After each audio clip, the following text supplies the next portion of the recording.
Okay. Hey, everyone. We're all here. All right.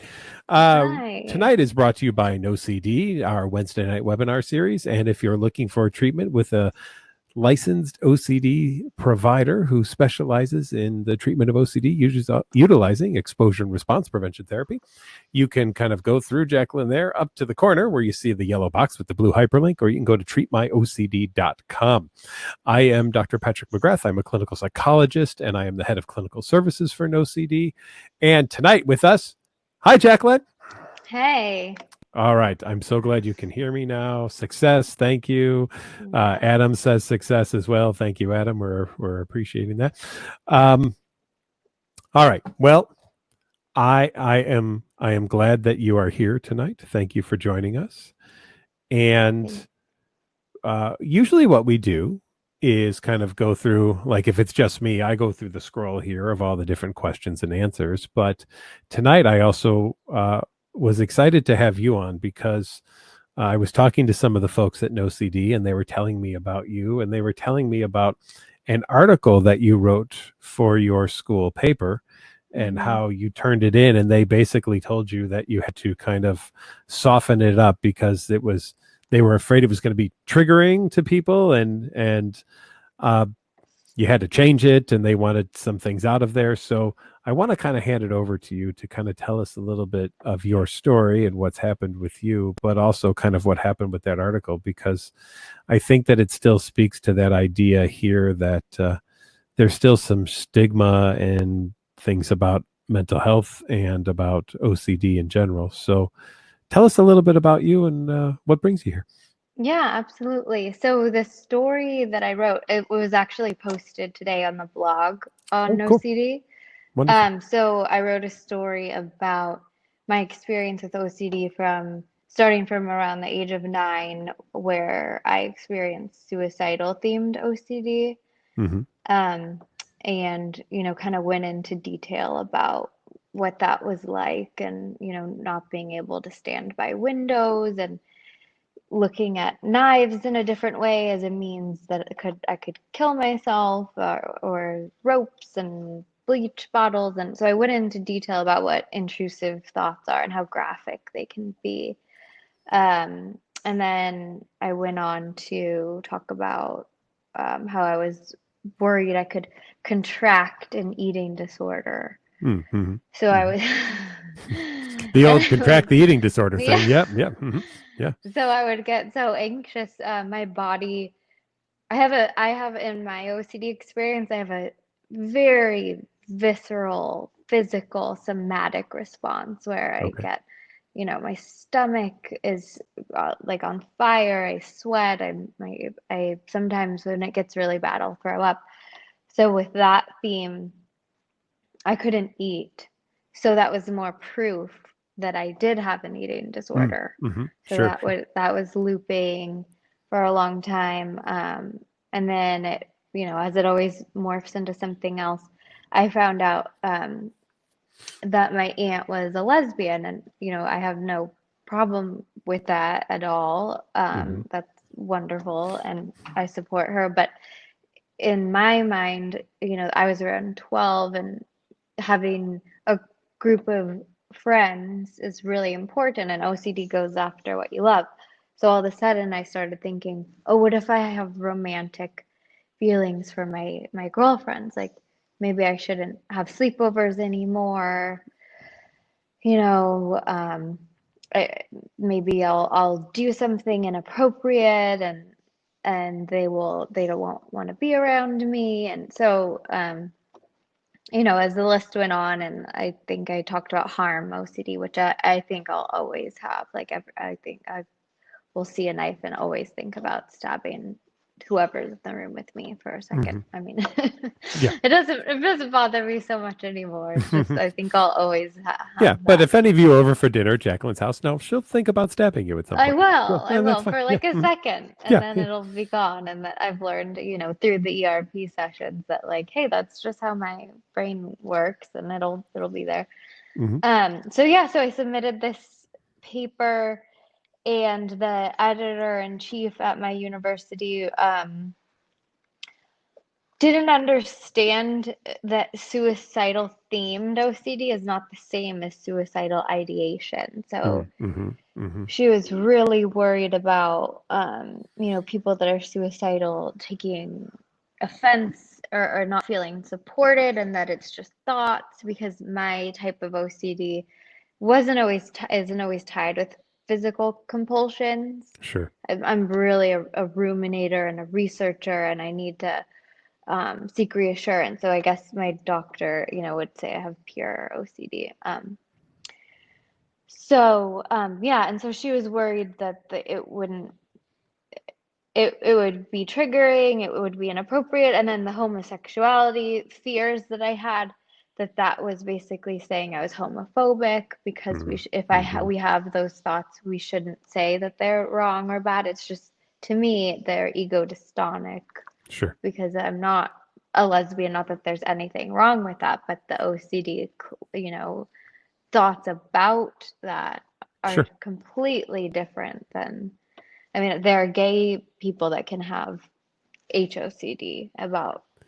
Yeah, we've really changed it to orientation OCD, because you're right. Yeah. You could be gay and then worry, what if I was straight? What if I was straight? Yeah. So it was basically a case of the OCD my whole life had told me, don't talk to anyone, don't tell anyone about these thoughts.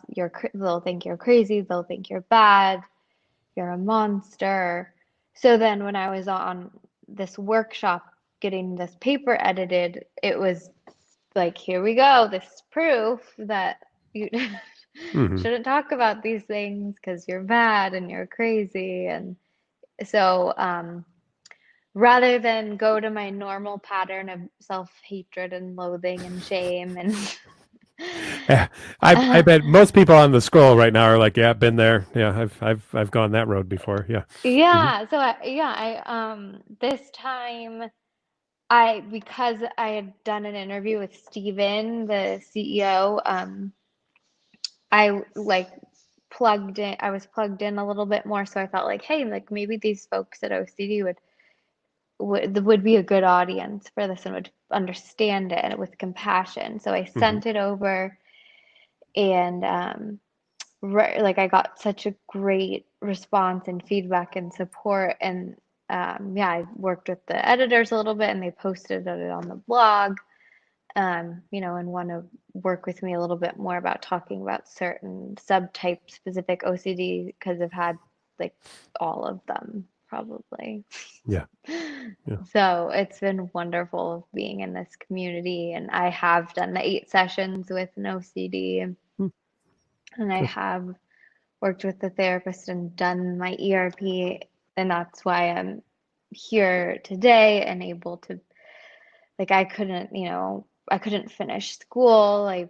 There were times where I was so anxious, I was not really functional. Or at least I was functional passing. But yeah, so now I'm in a place through ERP where I'm, finishing my degree, going and getting my master's, in a good, happy place where I can be here and talk to you and joke and laugh about my intrusive thoughts, because they're really funny, and no end of creativity on OCD. It's so creative. Yes, OCD can think of anything and get you to believe it might be true. Yeah, exactly. Yeah. Oh, I see someone on the chat that says I have the Psychosis OCD theme. That was such a bad one for me for a long time. Okay. You want to tell us about that one? What that was like for you? Oh my gosh, yeah. Oh wow. Yeah, so that was really tied into panic disorder too. So I have of course it's OCD is kind of comorbid. Oh, why not? Why not throw a few other things in there as well too? Yeah. Yeah. Sure. So when I would get panic symptoms, my OCD would kind of do this really fun dance with psychosis and be like, oh, okay, this is it. This is the moment you're gonna be hauled away in an ambulance and in a psych ward, and your whole family's never gonna speak to you again, and you're gonna die alone, rocking back and forth in a straitjacket. Yeah. Yes, so I love the extra imagery OCD throws onto that as well too. And yeah. Yeah. But and then of course, no matter how many times like you Google it or you look it up for reassurance that people with OCD are, the least what you fear, you're like really the least likely to be psychotic because like we're very hyper vigilant. But like I can't give anyone reassurance because you might end up in a psych ward. So sorry. Hey, we all could. I maybe Okay. maybe I know I ended the last week's webinar with I was going to go Molotov cocktail my neighbor's house, and then my house would set on fire, the beams would break, crash into me, and I would die crushed and burning, while a flock of birds crashed into the house and then burned up in that as well too. And none of it happened, Yeah. but boy, I was just having fun thinking of all sorts of amazing things that could potentially go wrong with my life as we were doing our webinar last week. So Oh, uh, that's gorgeous. yeah. OCD is OCD should be like, I mean, like a film director. Yeah, It's yeah, horror, yeah. yeah. I I'm mean, sure I'm sure some of them have been. yeah, I'm sure they pay some, people to write horror films. They could just get a group of people with OCD in a room together and just listen to them yeah. talk for 3 hours and probably have a great script for A something. Yeah. great, yeah, yeah. Yeah, I've had like the weird fears where I'm like, what if I like go and dig up a body or something in a graveyard and like do something to this mystery body that I want to dig up for some reason. And, like while I'm passing driving past like a graveyard and I'm like, oh God, Yeah, oh right. yeah. Exactly. Exactly. There's no end to the things. I did love something that you said yesterday when we were having our kind of pre-chat when you said that now you look at if OCD picks on something, that must mean that you love it. So when you think about stabbing your dog, you now say to Yeah. yourself, "Oh, I'm like, oh, I really love my dog so much. because I just thought about killing it." Yes, yes. And Yeah. how much do I love it? My because you're right. Your OCD wouldn't pick on your dog if you hated your dog, right? You wouldn't Right. Yeah. Your care in the world OCD is about like, oh yeah, fuck that. Oh, it. sorry.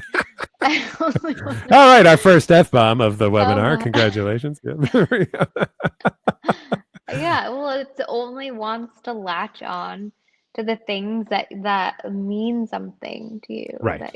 that like are important and that Yeah. define who you are and your values and what you believe in. It's sort of it's got like a little bit of like ethical and moral, tension to it where it's like kind of wanting to in this really backwards perverse way like show you what you value. Hmm. Right. And so then, of course, there's bad advice, right? I'm sure you never got any bad advice in your life whatsoever, but let's Oh talk yeah. about well, and I say that because I'm watching a little bit on the feed right now. So somebody had mentioned something about scrupulosity about religion, and someone Hmm. else is trying to throw Bible verses out saying that if you read these, then that should cure you. And as we know, that's not going to help, right? That's not going to make somebody feel better. In fact, it will probably make them feel worse because they may go read those verses and then think, well, maybe I don't believe it enough. And that's why I have the problem that I have. So it's a good example of why we don't just go tell people reassurance things and say, if you just listen to this or read this, everything will be fine or okay. But I'm sure, and I'd like to hear your opinion, Jacqueline, how many people in your life told you, oh, just say a prayer or just tell yourself you're a good person? And did any of that ever actually help you? Well, I have something that's even worse. Growing up, so I grew up, my family or my mother is non-dualistic, so like way on the spectrum of West Eastern philosophy. Okay. So Mhm. no, nothing exists, nothing's real, Hmm. your thoughts aren't real, Very good for our nothing, existential OCD people right there. Yes, there you go. yeah. Mhm. So, nothing has any meaning. So it would be like, I'd come to her with these fears and thoughts and it was sort of like, oh, well, like that doesn't, there's no real, nothing's real anyway. So then I would be like, what's wrong with me? Why don't I feel it? Yeah, it totally gave me existential OCD. So, and Mhm. it was also like, well, just if you don't like the thoughts, don't think them Hmm. because they're not real. Did that So, ever work for not you? Did never worked. no? Oh, it's never worked. Okay, It's so no. all right. No, so yeah, it was really an interesting cocktail of like growing up with that very Eastern Hmm. nihilistic, ultra spiritual New Age. Also, to make it even worse, the law of attraction and manifestation culture, Hmm. where like just think good thoughts. If you think good thoughts, good things will happen. Yeah. If you think bad thoughts, bad things will happen. So with me, I'm like, oh my God, like I'm gonna be a murder, suicide, Right. Because you're thinking it. Yeah. killer, Mhm. horrible. Yeah, because I'm thinking these things, so that must mean I'm gonna, think myself into the psych ward. Yeah. I think So that, OCD is the best thing to disprove that law of attraction because if it really did happen, everyone with OCD would probably be in jail at this point in time for the thoughts and things that they've thought about, right? So OCD is an amazingly great disprover of that experience right there.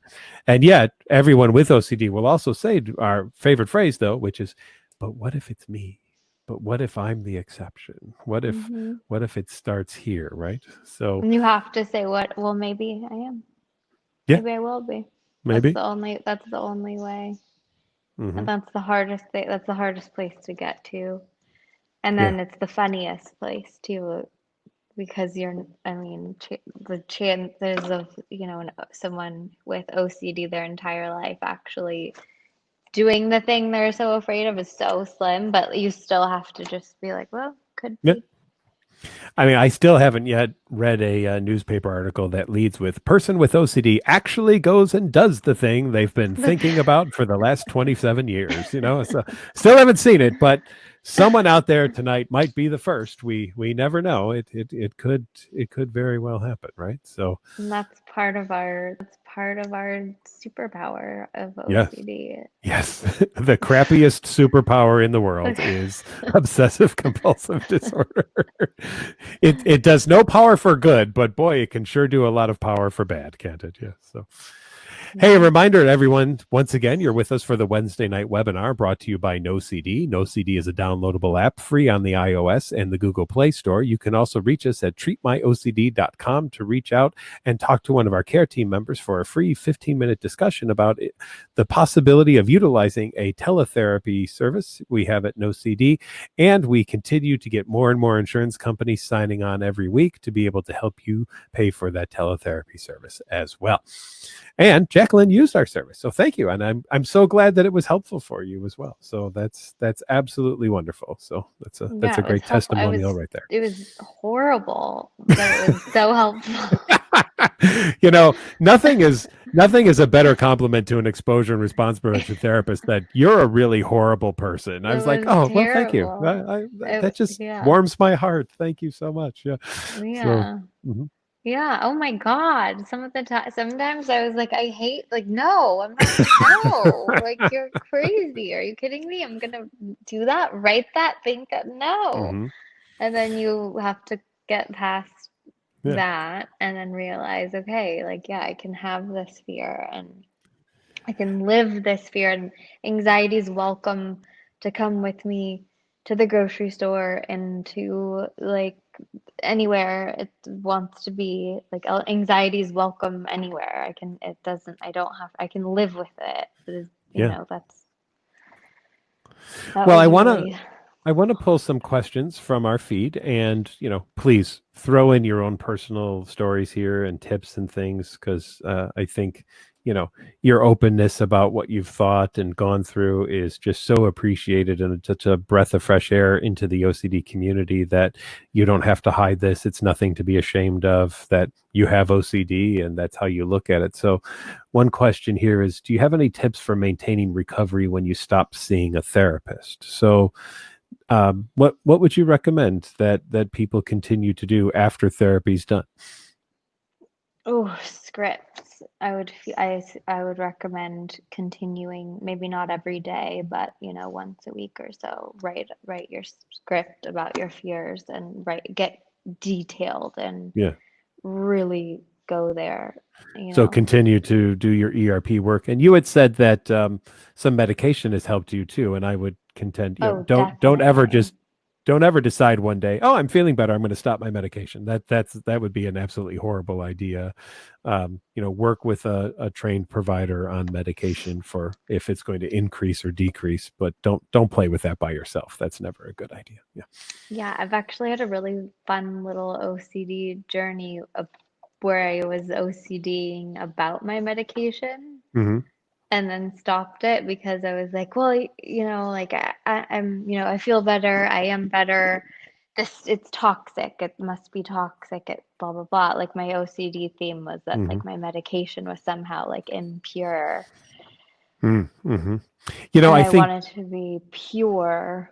sure. I think people with OCD are also the only people that read the entire fold out that comes in the box of medication and then look up every potential side effect and then worry about if they're going to get That we it. have And it. yeah, I have it. yeah, I've had all, yeah. I think, yeah, I've probably made all of I've had all of the side effects yeah. in my head. In your head, right. And In your- but yeah, so I got like a really bad OCD around my medication, and then I stopped it without calling my doctor. And then, you kind of on that's a bad cycle. But like now I'm really good about just like trusting that my chemistry it is best served by this and I can function better and I'm not gonna after the ERP sessions, like I haven't had any OCD about my medication, yeah. which is really good. Is it normal for OCD to get worse when stressed? Yeah, absolutely. And let's be very open and honest about a conversation too. That's important, especially for our female viewers. Once On a your month, period, yeah, on your period, absolutely, horrible. yeah. I get it terrible. I get really strange, bad OCD on my period. Hmm. Yeah, but very important to discuss because there are many women who don't make that connection, and yet it's so important to look at. Hormonal changes can very much influence OCD, which is also why people after having a baby can have something that we call postpartum OCD as well. So Yes, which I've experienced as well. yeah, and that could be anything from is it clean enough around the home to what if I were to harm my baby or molest my baby and I've treated all of those. One woman who didn't touch her daughter or her son, sorry, for the first 6 months of his life because she was afraid that she would accidentally touch his genitals and he would enjoy it, and that would mean that she was a molester. To Hmm. even a male who had postpartum OCD, where his wife let the gas man into the home to read the meter in the house, and he found out and said, they use spray paint, and what if he had spray paint on his shoes and now it's on our floor and now our child's crawling on the floor? Why didn't you just spray paint into our child's face? Which point she said, I think you need some help. Right. So it is not limited to females. Actually, this perinatal experience of OCD can affect dads too. And So, it's really misdiagnosed. oh yeah. It's very misdiagnosed as like postpartum depression or postpartum anxiety, but it's specifically postpartum OCD where your intrusive thoughts are surrounding the harm, which I was definitely misdiagnosed as having postpartum depression and anxiety. Sure. But I had really bad intrusive thoughts, really, really bad, where I actually went to the ER because I couldn't, I was so anxious I couldn't function at that point. Hmm. And then, have you ever had kind of the false memory experience as well too? Doubts about if you actually did or didn't do something, and then checking to see if that happens. Has that been an experience for you at all? Or? Yeah, or yeah, like what if I sent an email to this person, saying something offensive, like did I word that right? And I'll go back and check, or like a text message, did I say that in the wrong way that offended them and now they're gonna hate me? Yeah. Or or like what if I did something offensive last night at that gathering or party, and then I'll text a friend for reassurance to be like, did I say anything wrong? Did I do anything inappropriate? Things like that. Yeah. A lot of people are jumping in on the psychosis experience because I've seen that on the feed before too, where people wonder, does this mean that they are psychotic or something of that nature? So, Oh, and yeah. even to what you said, the panic attacks were happening. What if I end up in the psych ward? All of those things. So, um, I would say people are appreciative of your discussion of that Yeah, it's that's been pretty much I've that one and harm have been pretty consistent from the time I was about 9 or 10 all the way to now, where if I just have a bad, even especially on my period, I just feel that kind of fog of anxiety. And if I feel that spike of panic, it usually goes to either harm or psychosis. sure. And Stephanie brings up a point, and would really be interested to get your opinion on this. She says, my OCD is a point where I don't know who I am and where the OCD begins. Did you ever feel that where it was hard to know, like, what was the difference between you and OCD? Have you ever kind of had that experience? I think to answer that question clearly, um, yeah, I can relate to that as well as when you're really in the loop, when you're really enmeshed in your thinking and your thoughts, and where Yeah. you kind of lose yourself and you lose your values and your like when you're really deeply in an OCD episode. Hmm. But there's a clear point when you can feel distance from the OCD and it being a disorder and the amygdala being hyperactive and um, but yeah, I can. So I know that feeling when I'm really deeply in an Yeah. episode for sure. Yeah. But like with medication and ERP, you get distance from That that. has helped you a lot. Very good. Oh yeah. Here's a great example of somebody spinning on something. I ate lunch meat from my fridge. It's been 7 days since I opened it, but online it says to throw it out after 5 days. So now I'm afraid I'm going to get food poisoning. Uh, I have endless worries now that I have food poisoning and bacteria. Yeah, OCD just loves to pick on dates or times and be so 100% precise and accurate about it. I mean, the amount of food I've eaten off of bathroom floors, toilet seats, in dumpsters in my 20 years of doing ERP, and the funny thing on that is, I I haven't taken a sick day in over 15 years. So um, I have found that doing ERP, I believe, has made me a very healthy person because I have built up an amazing immunity to things by exposing myself to all sorts of stuff. So it's always Yeah, but it's always been OCD funny. still wants to just you to be that special one person Tell us that more gets, about that special, yeah, because that's a favorite that's concept of mine. That is specialness concept. yeah, it's like you are the one special, you are the you're the exception, you're not the rule. It's only going to happen to you. So Hmm. OCD is really narcissistic, you Totally, know. totally. Yeah. And I've read so many different wonderful OCD books, and people kind of anthropomorphize it in a different way, like, oh, the monster or the dictator or you know, um, the ruler, the oligarch.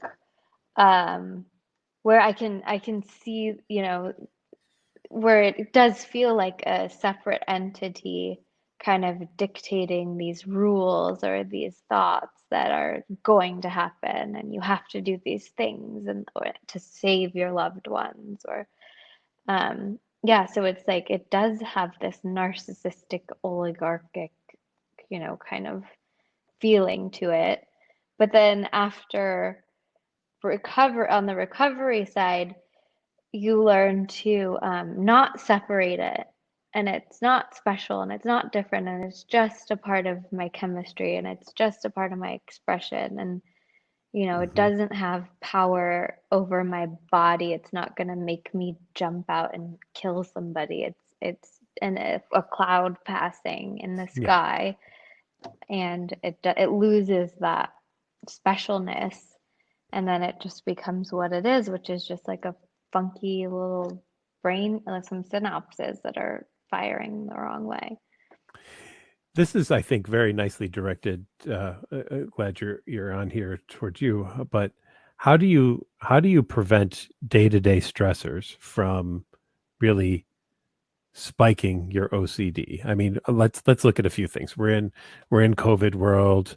Your daughter has probably school decisions to make about how that's going to go, and just those are just some. You're in school, all sorts of different stressors going on, and what's your advice as someone who has OCD to everybody who's listening tonight about how you help yourself manage all these external stressors that are going on in the world right now, so that it doesn't bring you back into just OCD world and that taking over all over again?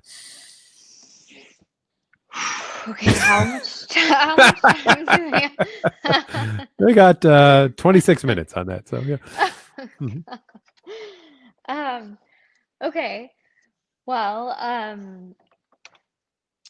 I have to say, and not in an OCD way, but being ritualistic in my day, like taking time to. I have like a actual planner that I Okay, handwrite. I sure. handwrite my day so that I can like sit there with it and know what I have going on. Hmm. So because it's so easy to feel scattered when you have your Gmail calendar and your iPhone calendar, and everything gets messed up. Like I actually kind of take time and have kind of a ritual with my tea that I make in the morning, and I Okay, could take that time to like actually this is what I'm doing for my brain. I need to focus sure. like that. um I'm really devout about my yoga practice, and Okay, that's you can interchange that with tennis or running or walking, whatever works for you, but like having some form of exercise, because all anxiety is misplaced energy that it hmm, needs to go somewhere, and it needs somewhere to go. So for me, the breathing, the movement, that's one way that I can expel that extra energy that could otherwise be used for really creative and horrific thinking. 'Cause, you know. yeah.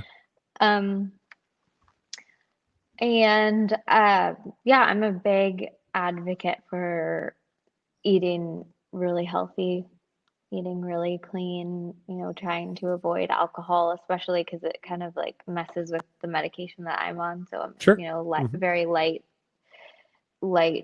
drinker, a couple drinks a week, but otherwise, I find that can spike my OCD, Sure.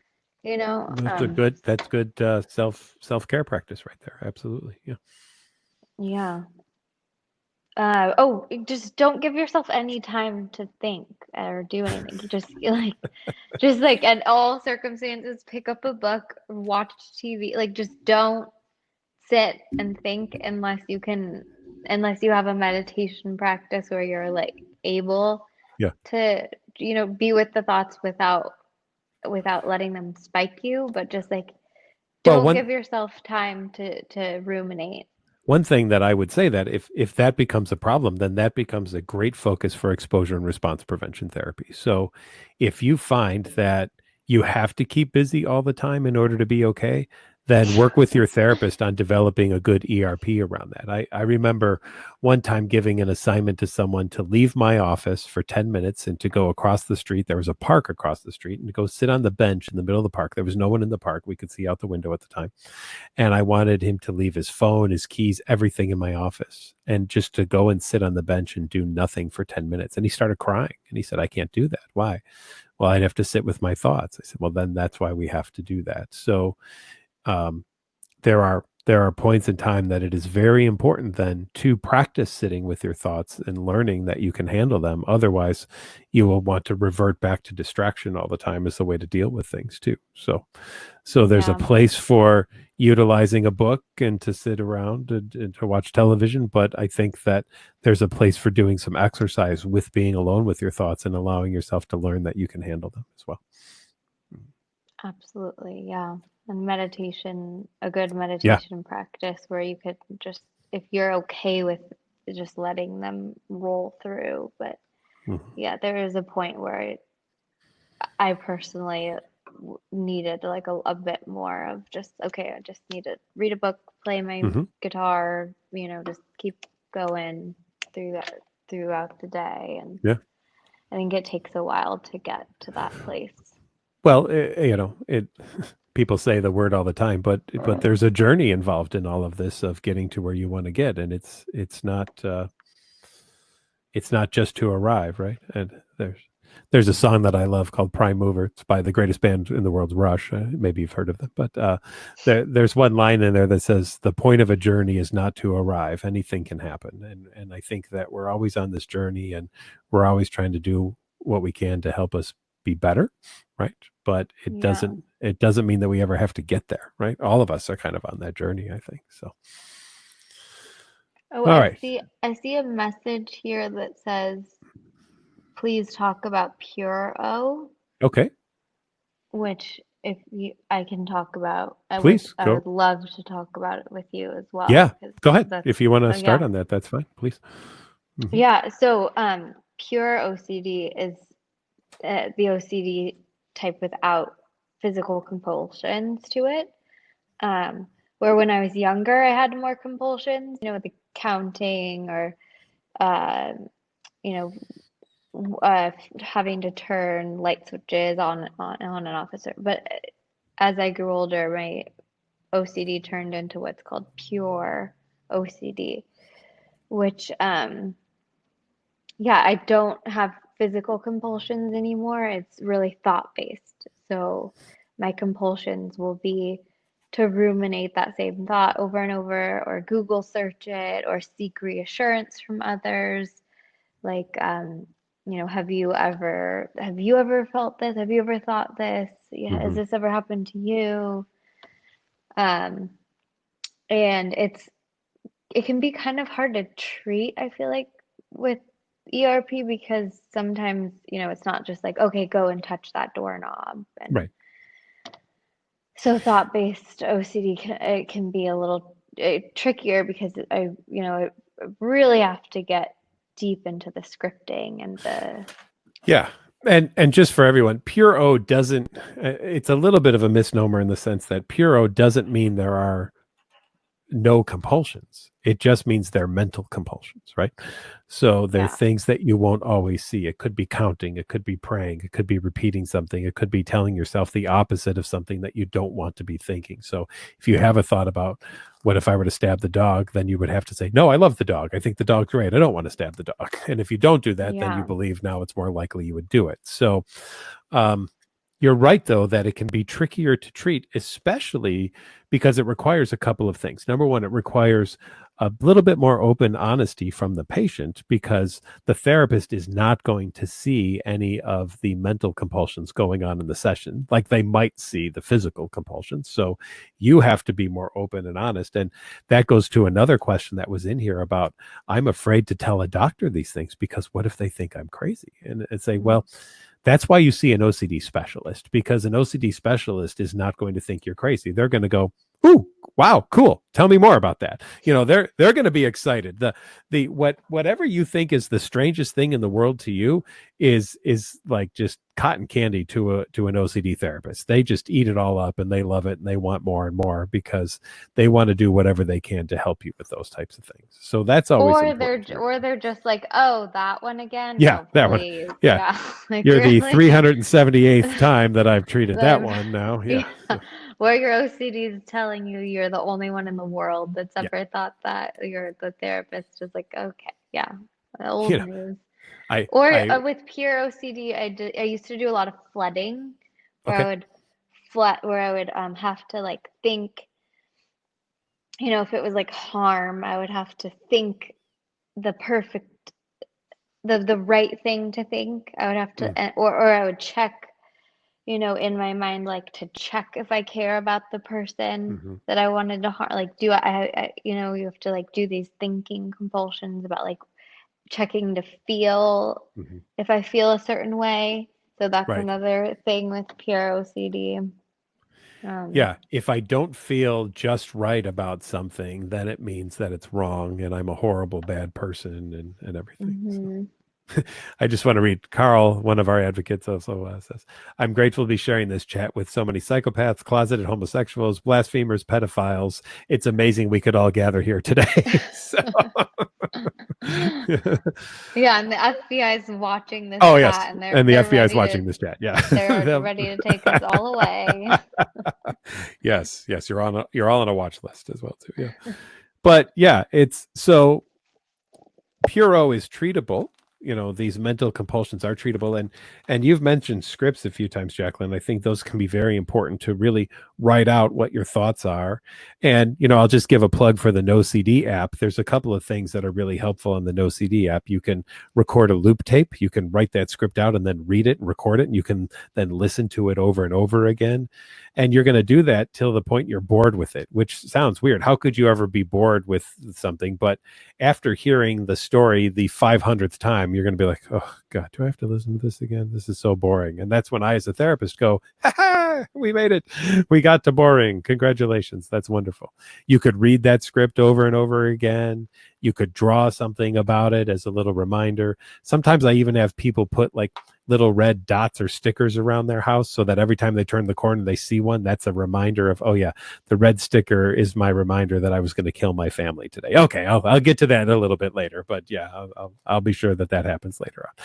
And all those types of things can be really helpful. And one other function we just added on the No CD app too is our SOS function, so that if someone finds themselves in a situation that's really difficult and they want to do a ritual, they can hit that SOS button and it can help walk them through not doing the ritual. Because I'd love to hear you speak to the idea, did doing compulsions ever actually help your OCD and make you better? Oh yeah.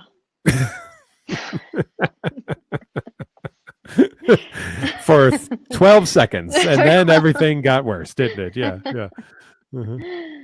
Yeah. Never. Oh my gosh. No, it fed the beast. It just feeds the beast. Like Mhm. OCD just wants to like gobble up your cognitive energy and just spin you out in this unending web of horrible thoughts. I mean,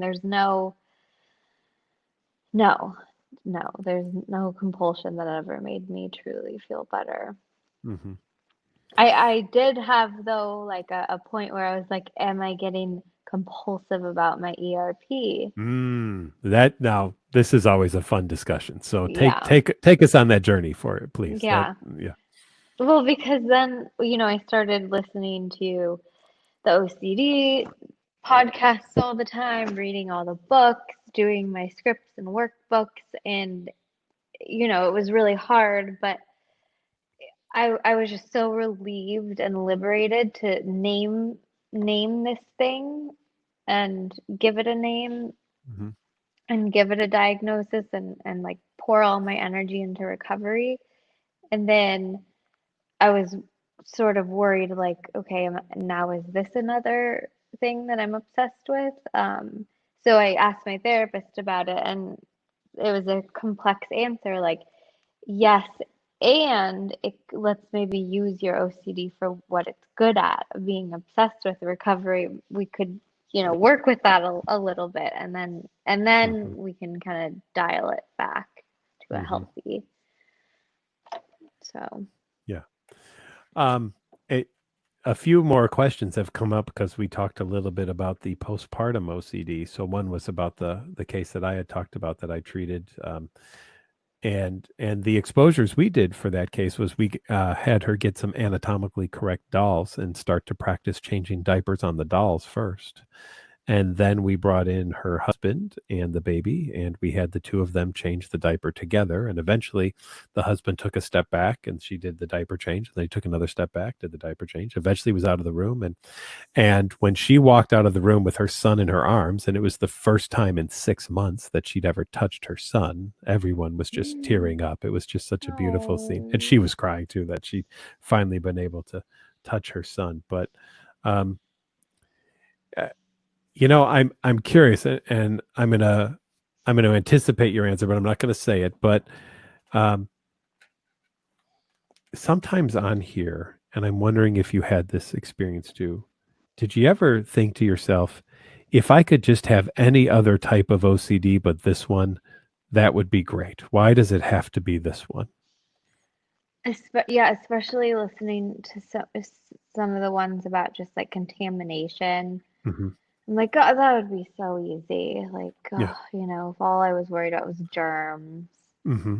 But it doesn't, the truth is, it's not the content. It's Right. the same horrible feeling. Like you can replace it with Yep. suicide, with germs, with killing your baby, with digging up Yep. a grave and eating a dead body. Mm-hmm. Like it gives you the same Yeah.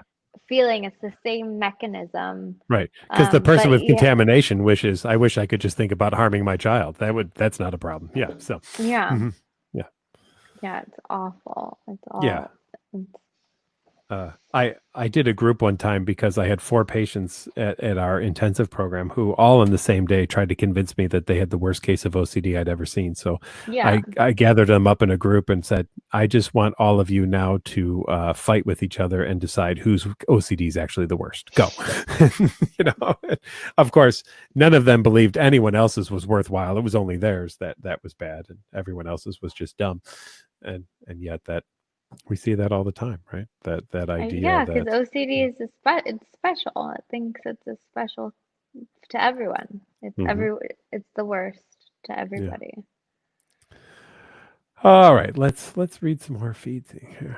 Harm. Yep. I saw one that really popped You out to can me. scroll through if you want. Yeah, please I feel did, free. yeah, I Mhm. saw one that I can't, I'm trying to find it again, but it basically said, I'm surprised you didn't find non-duality to be helpful in OCD as it talks directly to like not believing in your thoughts. Hmm. Um, I don't know. I guess my experience with it was that I was introduced to that type of thinking too young, to where, you really you have to be someone before you can be no one. And in non-duality, the Hmm. thinking is, you are nobody, no self, no one. But with where I got a lot of the existential OCD from a very young age, from being challenged with that or being introduced to it far too young. Hmm. So I can see now a lot of it can be very helpful for OCD, like you're not your thought, you're not your body. However, you, I needed to come to that on my own, and I needed to give OCD a name, and I needed to give it a diagnosis. I needed to become a person before I could use those philosophies, those like very, like nihilistic, Yeah. non-dualistic philosophies to and it ties in with the mindfulness and a lot of what, Sure. Hirschfeld did nicely or talking about. But yeah, so to answer that question, it was not that it wasn't helpful, it was just that it wasn't the appropriate time. At the time, yeah. Sure. Yeah. Jordan says something, and I'd be interested in your opinion on this. He says, or she, Jordan, could be both. I'm not sure. So, Jordan, whatever you are, I apologize if I got that wrong. Big respect to all people in here who are friends or family that want to understand and help their loved ones with OCD. You are so great. How has your friend group and family group helped you on the journey? And maybe on the opposite too, were there things that they did along the way too that weren't so helpful and that you had to kind of educate them, or they needed to learn to stop doing certain things as well? Hmm. That's really tricky. That's a tricky one because there's, two answers. There's the things that were really unhelpful and triggering, Yeah. Yeah. and some of the tone deaf sort of like, oh, no wonder your kitchen's so clean. You have Uh-huh. OCD, like Mm-hmm. that. Mm-hmm. Where I'm like, no, it's because if I don't have it clean, something terrible is gonna happen. Mm-hmm. Yeah. Yeah. Um, yeah, I think it was a journey. I had to ask my mom to read a book that was really important to me, the Mm. mindfulness for OCD, Yeah. so that she could have the lexicon and the language to speak to me in a way that wasn't triggering. Sure. Um, so yeah, there has been a few times where I've had to talk to, there have been some friends that are understanding, there have been some friends that are really tone deaf. And with my family, yeah, I've had to actually sort of guide them and give them the tools to work with me so that they could understand and use the language that wasn't, because the language barrier, there's a big language barrier. There sure is. Yeah. Mm-hmm. And, with people that don't understand what it's like to suffer these intrusive thoughts, like that you'd never know until you felt it. And a lot of people never feel it. Right. And a lot of families and friends who do things thinking they're helping who are actually making things worse, unfortunately. And so it's important to give good education to families about safety seeking behaviors and the provision of safety behaviors and avoidance and reassurance and distraction, and how reassuring somebody with OCD isn't helping the person with OCD. It's actually leading them to feel worse over time instead of better, right? Yeah, yeah, or like I'd get in an argument with my mom and about something OCD related, and she'd be like, "Well, what do you want me to do? What do you want me to say? Like, what can I say that'll make it better? Or what can I do that can make it better? Mm-hmm. Like, what do you need from me to say?" And it's like that's exactly like the problem. Mm-hmm. So, it's definitely it's a journey, and it's really nice. That's why this community is so wonderful, because we're all in here together and we can understand and we can talk to each other and Mm-hmm. One last question, and then we'll kind of get our closing remarks here. But any tips for those with hyper responsibility OCD? Does treatment differ in your experience?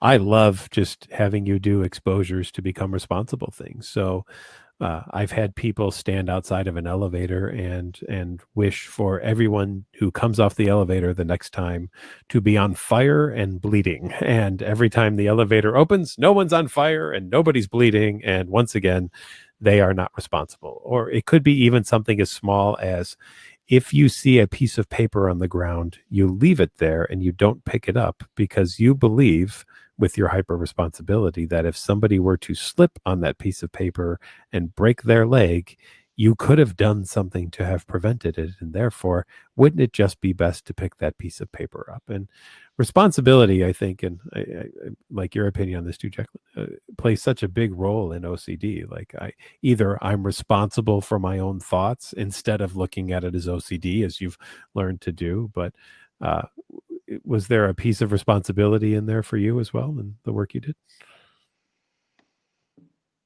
um when I think of hyper responsibility OCD, I think of the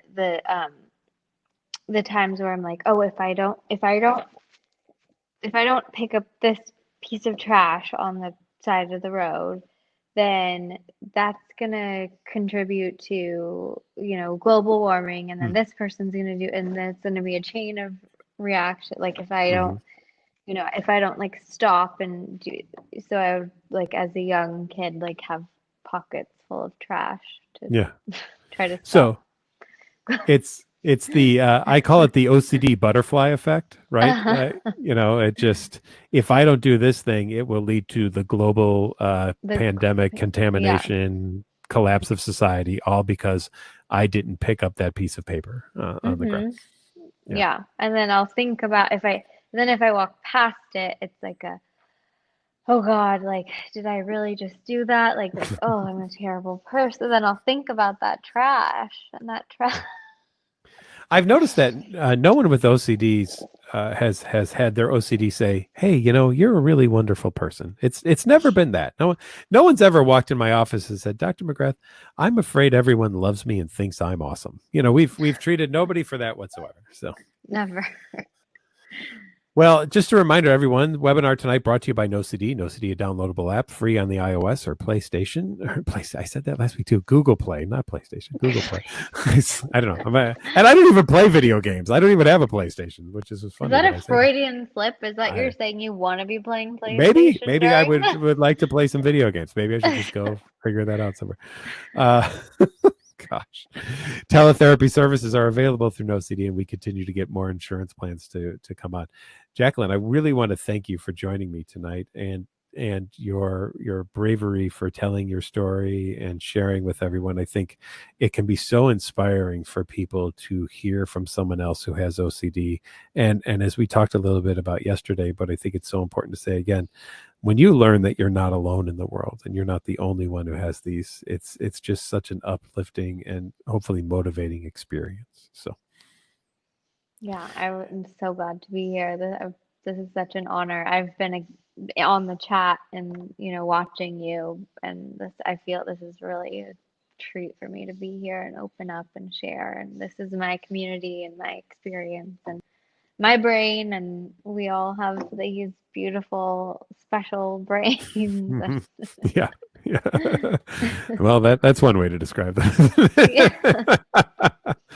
But you're a warrior. I appreciate it. Keep up the good work. Good luck with school, and thanks for all you do. And I'm excited that your article is out now. I hope that everybody will go and read your post on the NoCD app that you've put out. It's absolutely wonderful, and I really enjoyed reading it, and I've really enjoyed getting to know you. And I hope we'll be able to stay connected and look at doing something like this again in the future. So thank you very much. I love that so much. Thank you so much. Thank you, everyone. Yes, you're all warriors. You're all beautiful and perfect, and keep going. Unless your OCD tells you to be perfect, then be imperfect. Because that'd be even better. Next week, we'll have regular webinar. And the following week will be our third Diversity Matters webinar. And we will be talking about OCD and the autism community. So I'm really excited. We have some experts coming on to talk about that as well, too. So everybody have a great evening. We'll see you later. Goodbye.